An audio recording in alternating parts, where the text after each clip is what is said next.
If you're thinking about moving abroad, how can you know that you are prepared for one of the biggest decisions of your life that comes with some pretty significant risks? Planning a move abroad can bring up an overwhelming amount of things to consider. How can you know that moving abroad is the best decision for your family? My family and I have been living in Thailand for close to a year now. We have personally gone through this process of moving abroad and we know what works and what doesn't work. In the next few minutes, I'm going to help you answer some of the most important questions that you should ask when moving abroad. Not only am I going to be answering those questions, but I'm also going to be showing you how you can confidently know that you're not going to forget anything as you move abroad. So let's jump into it. Everyone always says the grass is always greener on the other side of the fence. But how do you know the grass is actually going to be greener if you move overseas? For me and my family, life improved when we moved abroad. Our lifestyle improved, we were able to afford healthcare, we could afford to eat out, we were able to travel more. So the move was great for my family, but how do you know that it's going to be great for your family? So first thing here, we got to figure out if moving abroad is the right decision for you. To answer this, you'll first need to ask one very important question. A year ago, my family and I were living in the US. We were dirt poor. I was working as a teacher, not able to make very much, not even able to make enough for our family to live off of. So I was working and my wife also had to work while staying home and taking care of a baby. Living in the US was crazy expensive and we really couldn't afford anything. We could not afford to eat out. We could not afford healthcare.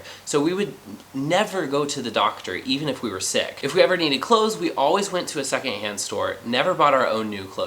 Our worst month, we actually had to dip into some savings so that we could pay for our groceries. And it was around that time that we started thinking about having a second baby, and we were thinking there's no possible way that we will ever be able to afford to have a second baby with where we're at right now. So taking all of this into consideration, we were able to answer this first question, which is, why do you want to move abroad? With the reasons for moving abroad, you should be able to look at those specific things and say, that is going to improve if I move abroad. It shouldn't be something where we just say, oh, I don't like life right now, or I want just the adventure. This shouldn't be an emotional escape. Escaping your life should not be the reason that you're moving overseas. So many of your problems are going to follow you no matter where you go. Another question that you need to ask when wondering, is moving abroad right for me and my family? You're going to have to use a little bit more imagination with this one. So imagine with me for just a second, you move overseas, you move into your new country, and you're enjoying life, and then just as you arrive, you realize it's going to be really difficult to near impossible for you to renew your visa. On top of that, the language barrier is difficult, and because you haven't been living there for a long time, you don't understand cultural norms, and you offend a lot of people just because of how you're acting in public. At the same time, you also find out it's going to take several months to get a driver's license and buy a car, and so because of that, you're going to have to rely on public transportation. This all sounds like a disaster, and I don't know that all of these things are going to happen, but it could. And so with all of these new problems that could potentially be introduced, we've got to ask ourselves, how is my life going to improve if I move overseas? What problems that I currently have am I going to leave behind? What problems am I going to face that are going to be difficult? Will I be able to navigate through those things? I've had a lot of people comment to me on some of the videos that I've made saying, oh, you just left the US because you were looking for the easy way out. Like, let me tell you, moving abroad is not the easy way out of a difficult situation. That's why it's so important to really think through what is going to improve if you move abroad. And this brings us to our final and probably the most important question when asking whether or not moving abroad is right for you. One of my first times visiting Thailand, I was here on a 2-week trip, and the group that I was with, we were at one of the largest malls in Bangkok. And while I was waiting to meet up with the rest of my group, there was an info desk that was kind of in the middle of where we were waiting.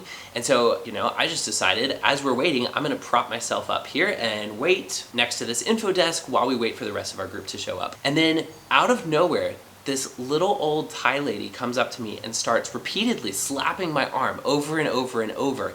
And so of course I thought, like, what in the world? Why is this woman slapping me? And then I turned around and I realized there was a little statue of Buddha that I was leaning right next to. I wasn't touching it, but the way that I was acting around it was irreverent in Thai culture. And so what I had to recognize was I was the one who was being disrespectful here, not her. And this may seem like a very foreign concept to many Western cultures, but after being slapped like that, would you be able to recognize that you were actually the one that was wrong? So the final question that you've got to ask yourself here is, am I willing to adapt to a new culture and language? You aren't moving abroad to bring your old culture with you. You should be moving abroad to learn and grow as a person and to adapt to the culture that you're moving to. Don't expect those people to speak the same language as you. They should be expecting you to learn their language, especially coming there as someone who's going to live there long term. You should also be willing to adapt to the new culture that you're moving into and leave your old culture behind. Speaking as an American, one of the things that most Americans do when they come over here to Thailand specifically is they bring their loud qualities with them. Now, it's totally acceptable in American culture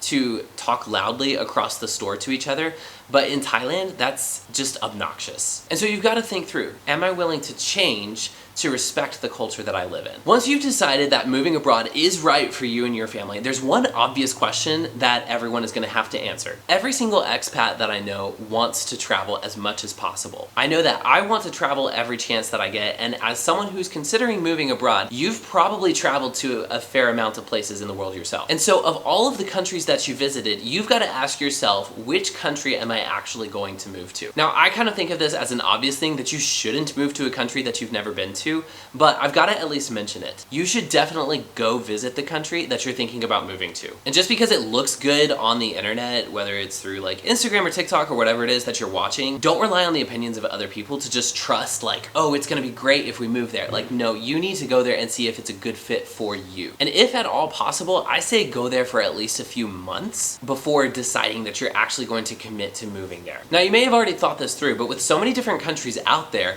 how are you going to determine which one is going to be a good fit for you? So I've traveled outside the US at least once a year since I was 16. The first time that I left the US, I went to Mexico and I absolutely loved it. I went for a 2-week trip where we helped do construction work at some different schools in Mexico. So I didn't even get the touristy side of Mexico, but I saw what I thought was more authentic and I absolutely loved it. But I didn't actually consider moving abroad. After that, I visited Peru, Mexico again, and then finally Thailand.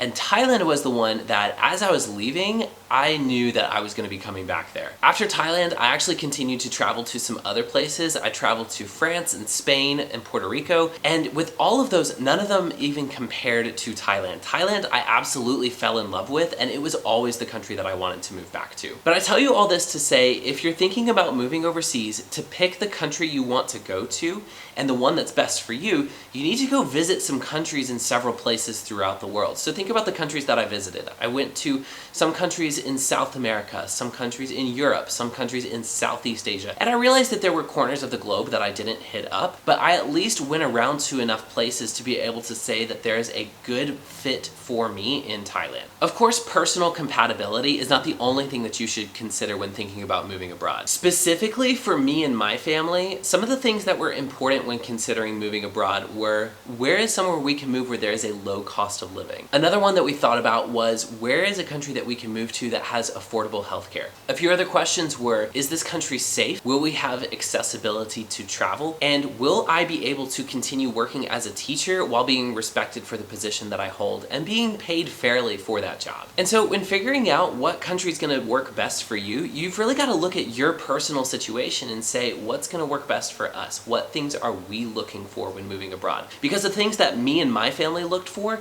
is probably not what you and your family are going to be looking for. So think through the most important things that you need to have in a move abroad and find what works best for you. Now, this one's pretty obvious, but if you're thinking about moving abroad, you need to choose a country that you're actually allowed to move to. Every country is going to have some sort of policy on how long foreigners can come in and out of their country. Some are going to allow you to stay for long periods of time, and others are going to say you only have a short period of time that you can stay here. So you need to make sure that you're eligible for a visa that will allow you to live in that country for extended periods of time. So when you have a country in mind, look into what the requirements are for that country for you to move abroad. Thailand has several different visas that you can get on when moving abroad. The one that I'm on means that I need to continue to work and hold a work permit so that I can continue to renew my visa while I live here. My wife and kids are considered dependents on my work visa, and so as I continue to work here, they are all able to get dependent visas. Now, none of us are able to own land, and my wife is not legally able to work on the visa that she's policies on, but we're all able to stay here indefinitely as long as I'm continuing to be employed here in Thailand. So getting a job might be something that you need to do to get a visa. You may also need to take some education classes, such as, for example, here in Thailand, you can come here, you can take some Muay Thai classes. You can also take some Thai language classes. And so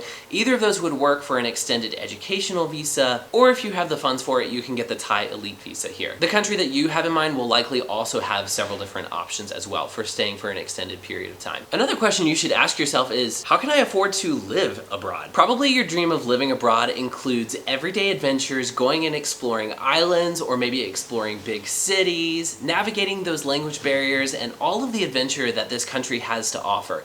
But imagine if you weren't able to afford to do any of that once you move into this country. Well, it would suck, and it's not going to work out well for you. So you need to think through, how am I going to make money while living abroad? And so there's several different ways that you can do this. You can choose to do like what I'm doing, where I actually have a job here in Thailand, or you may have some sort of online business that gives you funds and you bring those funds into the country. For your visa, you may be asked to prove what your annual income is if you're continuing to work online, or perhaps if you're ready for retirement, you could live off of retirement funds as well. There's lots of countries that have retirement visas for foreigners to come in and retire in that country, or maybe you have another method in mind. Just make sure that you have some ways of making money while living in this country. If you are planning on living and working in the country that you're moving to, you've got to answer, how and where are you going to get a job while living overseas? One of the things that I considered as a teacher is, which country can I move to where a teacher is going to be valued and respected? Coming from the US, a teacher position is a pretty disrespected position culturally. Most teachers feel undervalued and underpaid. Many teachers in the US are facing burnout. And so I wanted to find a culture where that wasn't the case,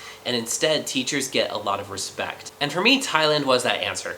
I can actually go out into public and people will just refer to me sometimes as teacher. Even strangers on the street will call me teacher, just as a title of respect. And I think that's so awesome, and I wish that we could bring that culture back to the US as well. So make sure that your career field is actually hiring people in the country that you want to move to. If you're a teacher, you're in luck, because I mean, pretty much every country is willing to hire teachers to come and move into their country. But if you're not a teacher, or if no one is hiring in your field, don't get discouraged, because there are plenty of positions that are willing to hire people who simply have degrees. There are plenty of other ways to make money while living abroad, and there are also other ways to obtain a visa. A couple of questions that I get all the time with people who are thinking about moving to Thailand is, one, where are we going to stay? And two, how in the world are we going to be able to pick a place to stay before we actually go there? For us, we've actually lucked out. So this is actually our second time moving to Thailand for an extended period. Back in 2019, we moved over here to help start a school in Bangkok, and as part of our agreement, we were given a place to stay on school property. And although we didn't actually stay on that school property, we did end up moving into an apartment. It at least gave us a place to go to so that we could move overseas, so that we could then go apartment shopping once we got here. Same thing with when we moved here this past year in 2023. We were given on-campus school housing, and so we didn't actually have to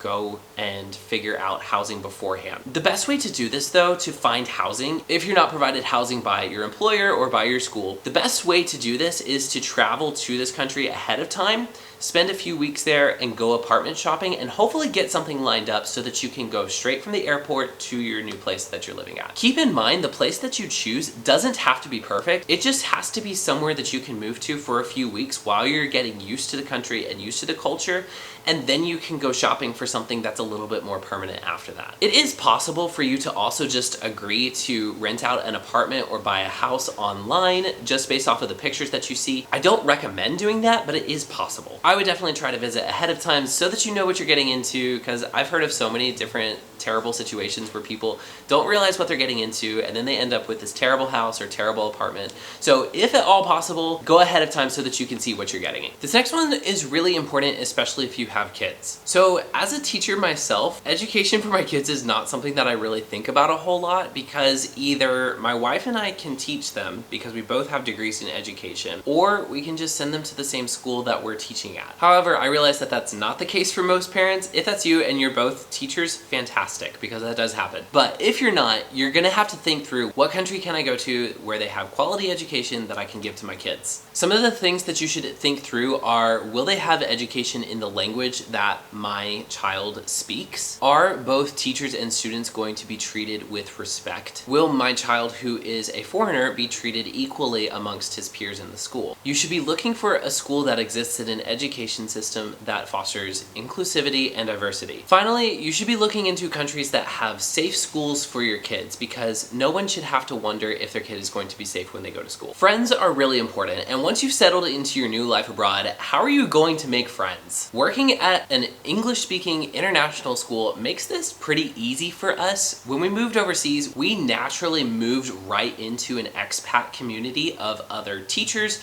who were from overseas who are now working here in Thailand. And so that made it very easy for us to be able to connect with a lot of other people when we moved here. This was a good way to help us transition into a new culture, not as a means to avoid Thai culture, but it's so easy to get homesick when you're moving overseas, so this was a good transition for us. For you, you're probably not gonna be moving into a school. You might, but if not, you may want to do some research into where expat communities are in the city or country that you're moving to. Some cities may be more popular for expat communities, and so moving into that just helps you acclimate to the culture a little bit more quickly by having some people who are like-minded, who speak the same language as you adjust to life in this new culture. I cannot stress enough that being a part of an expat community is not so that you can avoid being part of the culture that you live in and avoid learning the new language. You definitely need to do that, and you need to be benefiting the people that live in the country that you're moving to. So don't just make friends within your expat community. Go there and use that community to help you make a greater positive impact on the people who are native to that country. If you only spend time in that expat community, you really aren't embracing the culture that you moved to. And I would argue that you really didn't move abroad. So that's a lot of information to consider when thinking about moving abroad. But now we actually need to discuss all of the things that go into actually moving abroad. Leaving your native country can be a very difficult process. Think about everything that you own. All of it has to go somewhere, whether it's a house, a car, furniture, pets. Everything that you own either needs to be stuffed into a suitcase, given away, or sold. Once we had decided to move abroad and we knew the job that we were going to be moving into, it took us about 6 months to sell our house, sell our car, sell our furniture, and organize everything so that we were able to successfully move over here. And it was a hard process. We had to think about things like, with the way that the housing market is, when do we need to put our house on the market? How many people are going to be willing to buy the kinds of cars that we have? Will we be able to find someone who will let us drive our car up until the time that we leave for Thailand? What items are we gonna need up until the time that we leave our house? What items will we need up until we go to the airport? What items do we need to bring with us in a suitcase? All of those are things that you've got to be thinking through as you're moving overseas. The best option for all of this is to plan ahead. Plan out all of the things that you're going to need up until the time that you move. For us, we thought through with our house. We want to have it up until a week before we moved, because we had some great friends who offered to let us use their Airbnb for a week right before we moved.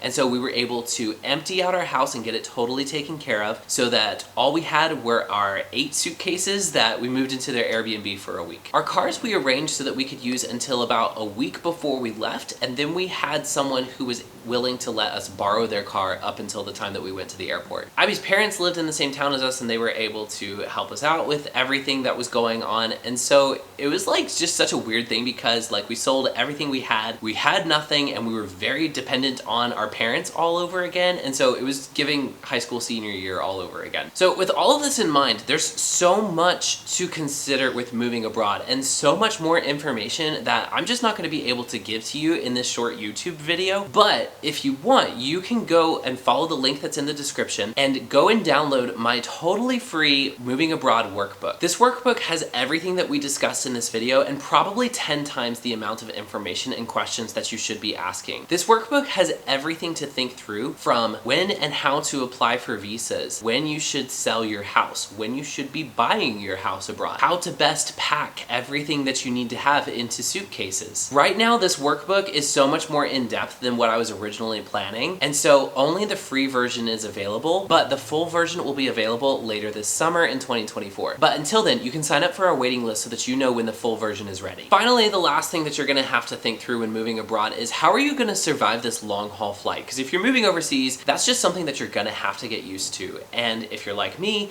you get really uncomfortable riding in those economy seats for a long extended period of time. But if you click on this video right here, it'll help make those long haul trips as smooth as they can possibly be.